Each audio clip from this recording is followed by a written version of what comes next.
Hey everyone, it's Coach Jeff from PRS Fit Ultra Zero Drop Racing, and today's better form efficiency tip is going to be on upper body movement when you're running. You know, runners and triathletes alike today are getting very, very focused on better form running. And we're talking all the time about leg position, foot position, and all the things that are happening below the waist. But a lot of times we're ignoring what's going on above the waist, which is a very, very essential part of your running motion.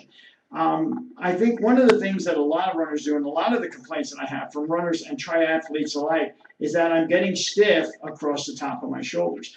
Well, that stiffness coming from the shoulders is actually probably starting in your hands. What a lot of runners don't realize is as they get more intense, as they start to tire, they'll strengthen up their hands. In other words, they'll start to make a fist, or they'll start to squeeze their fingers a little bit tighter. What we have to remember is that all of our muscles, bones, and joints are an interconnected series. So if I squeeze that hand, I tighten my forearm. When I tighten that forearm, I tighten my elbow. As I tighten that elbow, I tighten my bicep. And what happens is if I'm running from this position where I'm nice and relaxed and I have a nice fluid upper body motion, I start to tighten up, and you can feel that tightness go all the way up through the body into the shoulders, where eventually I may even get to the point where I'm driving, and instead of my shoulders being relaxed and dropped like they are now, they become scrunched up, and I get all this tightness in here. Over a longer period of time, that will sap a lot of energy out of you,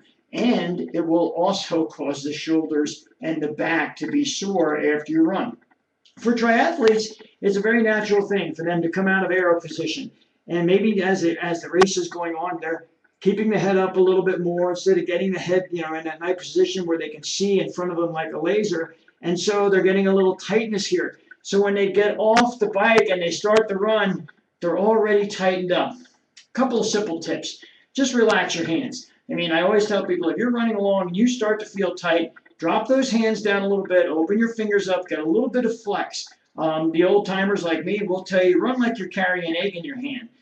So your fingers are nice and relaxed, nice and dry. I actually put my thumbs between my fingers, and I run like that to keep my fingers very relaxed. As you can see, if I'm just doing a nice, steady, low, relaxed hand drive and elbow drive as I run, everything here is staying nice and steady, nice and focused. There's no bunching, there's no tightening. But if I'm running and I start to fatigue or I'm not thinking about it, and I start to tighten my hands up, you can see how everything in my body, the upper body, starts to tighten with it.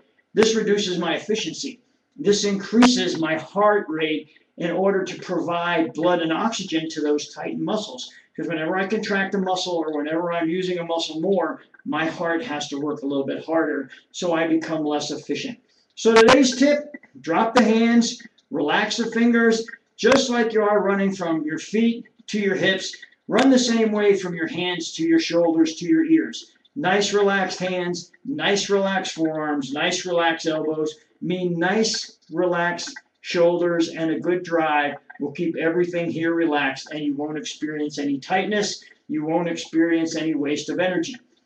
As always, if you have any questions, please send me an email, prsfit@gmail.com. You can reach me by telephone at 970-586-5231. Tomorrow, join me for my tip when I talk about my polar heart rate monitor and how training by heart rate, what it's telling you, and why you should listen.